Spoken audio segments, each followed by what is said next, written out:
The contractions hit like lightning at 3 a.m. I gripped the nightstand, teeth clenched, waiting for it to pass. Then I saw it, the notification glowing on my phone. An email from Peterson and Associates Legal Services. Subject line, custody filing confirmed, Thompson versus Thompson. My hands shook as I opened it. Michael had filed for full custody of our daughter while I was in active labor. While I was bringing our second child into this world, he was in a lawyer's office, planning to take our first one away. But let me back up. Where are you listening from tonight? Hit subscribe if this feels too familiar. We met at a coffee shop downtown. Nothing romantic about it. I was cramming for finals, nursing program, 3rd year. He was at the next table, complaining loudly about his professor. I looked up, annoyed, ready to tell him to quiet down. Then he smiled. One of those grins that makes you forget what you were mad about. 3 months later, he moved into my tiny apartment. 6 months after that, I found out I was pregnant with Emma. We got married at the Justice of the Peace, me in a yellow sundress from Target, him in khakis and a button-down. No flowers, no family. Just us and a $2 ring from the pharmacy. For a while, it felt like we were building something real. He'd wake up early to make me breakfast before my hospital shifts. He'd rub my feet when I came home exhausted. We danced to old music in our kitchen, Emma giggling in her high chair. Then things shifted. Slowly at first. The way they always do. It started with his phone, always face down now. Always on silent. New hospital policy, he'd say. No personal calls during shifts. I was a nurse, I knew that wasn't true. But I wanted to believe him. I needed to believe him. Then there was Jessica. My sister. We'd been close since we were kids. She was the one who held my hair back when I was sick, who helped me study for nursing school, who cried when Emma took her first steps. She started coming around more after I got pregnant the second time. Bringing groceries, helping with Emma, staying for dinner. Too many dinners. I'd catch them whispering in the kitchen. See her wearing his old college sweatshirt. I was cold, she'd laugh when I asked. Michael lent it to me. Don't be weird about it. But I was being weird about it, wasn't I? Because Michael stopped touching me. Stopped asking about my day. Started working late shifts that didn't exist. Started sleeping in the guest room because of my restless sleeping. I made excuses. Maybe pregnancy hormones were making me paranoid. Maybe the stress of another baby was getting to him. Maybe I was just tired, just insecure, just wrong. I wasn't wrong. The signs were everywhere if I'd let myself see them. The way Jessica knew which grocery store Michael preferred.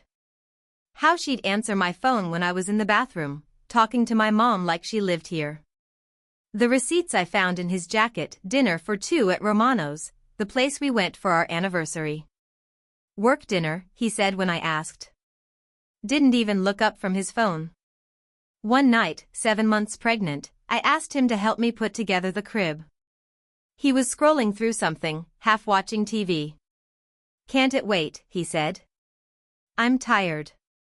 But he wasn't too tired to text someone back immediately. The phone lit up, a message from Jess with a heart emoji. I saw it for just a second before he turned the screen away. That's when I knew. But knowing and accepting are different things. I kept cooking his favorite meals. Kept pretending everything was normal. Kept telling myself that once the baby came, we'd find our way back to each other. I was so stupid. The first appointment he missed, I told myself it was traffic. The second time, he texted 5 minutes before, stuck at work. Sorry. No, how did it go, afterward? No questions about the baby's health. Nothing. I started going alone. The ultrasound tech would ask, "Where's Dad today?" and I'd smile and lie. Work emergency. You know how it is. But I knew how it really was. He was with her. Jessica would text me constantly. How are you feeling? Need anything? Want company? At first, I was grateful. Then I realized she was fishing for information. When would I be at appointments? When would I be alone? She was mapping out my schedule so she could be with my husband. The night I went into labor, I called Michael first. Straight to voicemail. Then I called Jessica. She picked up on the first ring. Oh my God, are you okay? She said, breathless. I think it's time, I managed between contractions. Don't move. I'm coming right now. She showed up in 15 minutes, hair wet, smelling like soap and sex. She helped me to the car, drove like a maniac to the hospital. Did you reach Michael? She asked. I shook my head. He's not answering. She made a sound, half sympathy, half something else. Something that sounded almost like satisfaction. At the hospital, she held my hand while they checked me in. I'm going to step out and try to call him, she said. I'll be right back. She never came back. An hour passed. Then 2. I texted Michael, I'm in labor. Please come. No response. I called, voicemail. The nurse asked if someone was coming to support me. I said yes, lying through gritted teeth.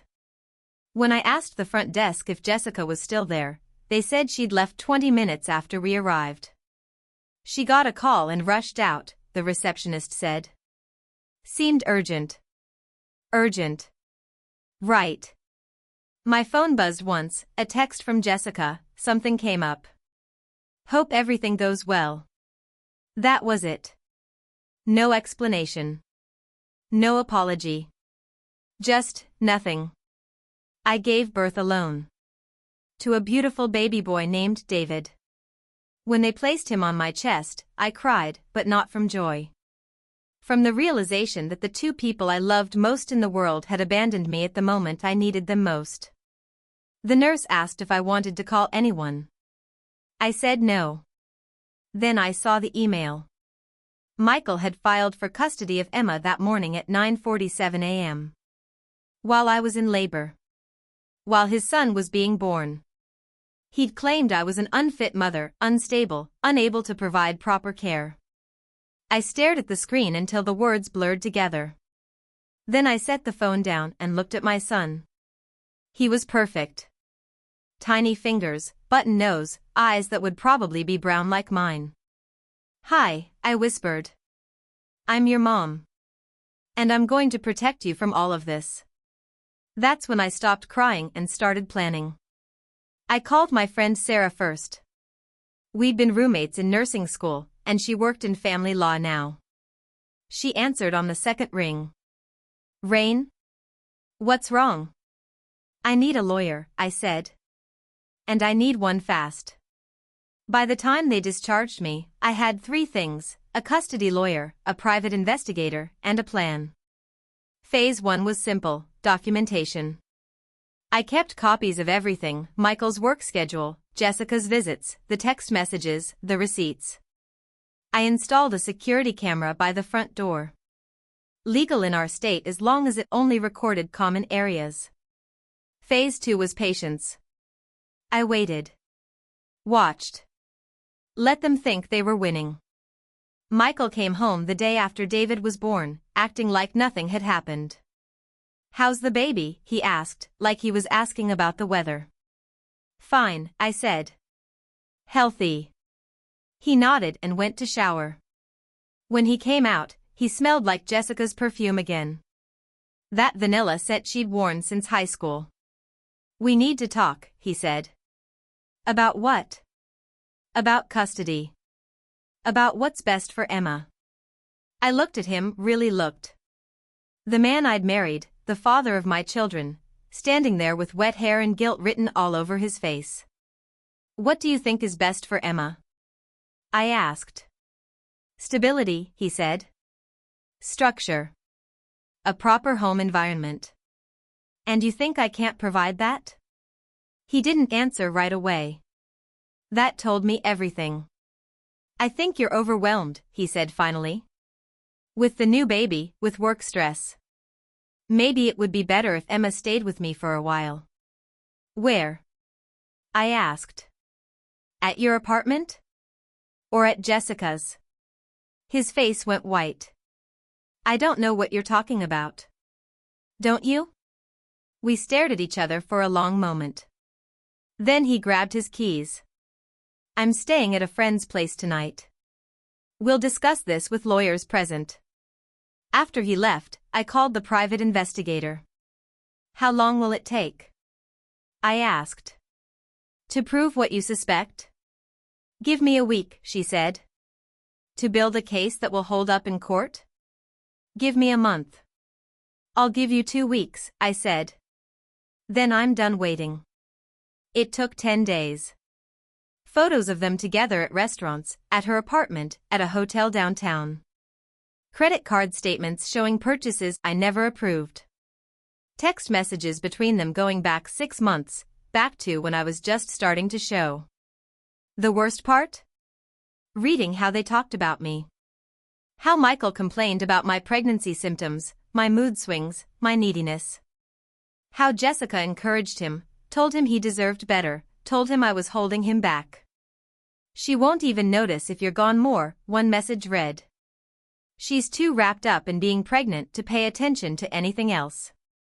I printed everything. Put it in a folder.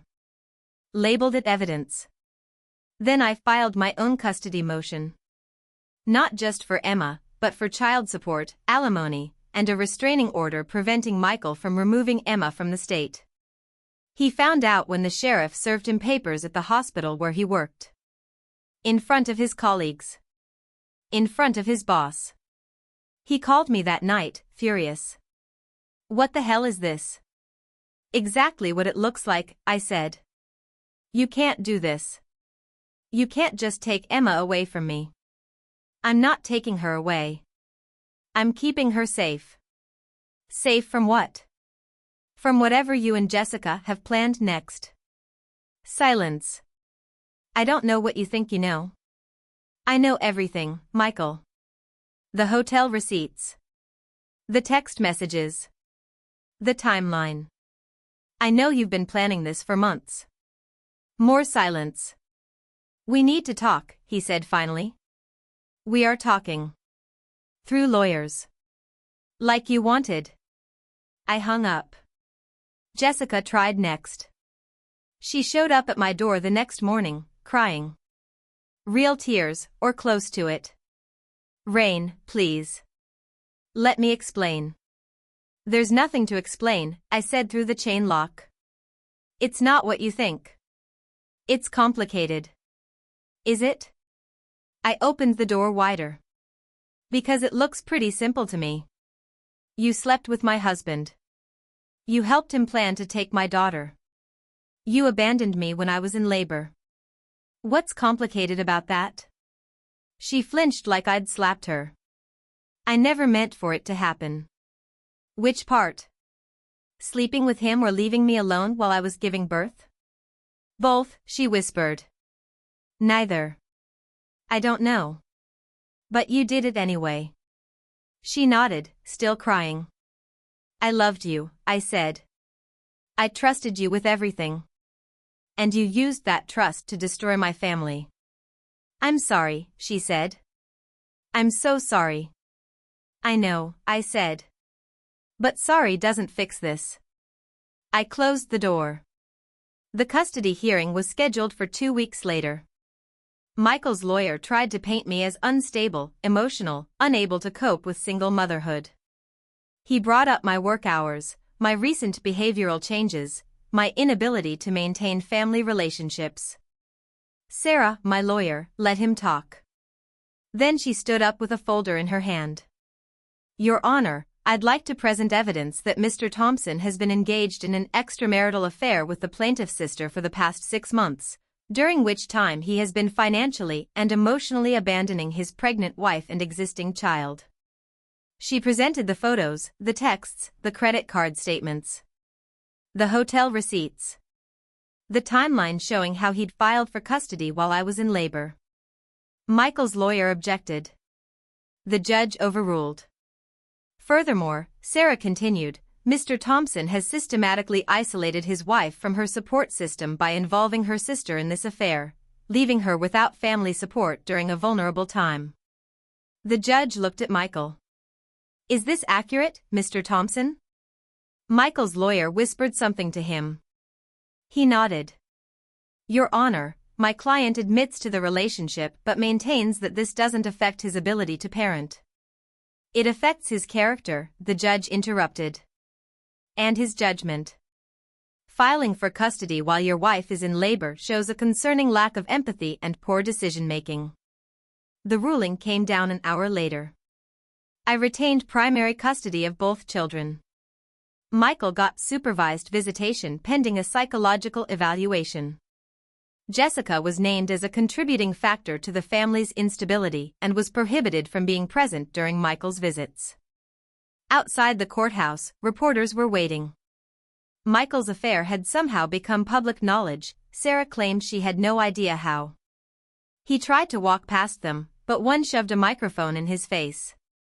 Mr. Thompson, any comment on the custody ruling? He kept walking. I passed him without a word.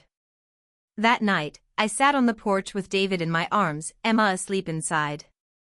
The baby monitor crackled softly beside me.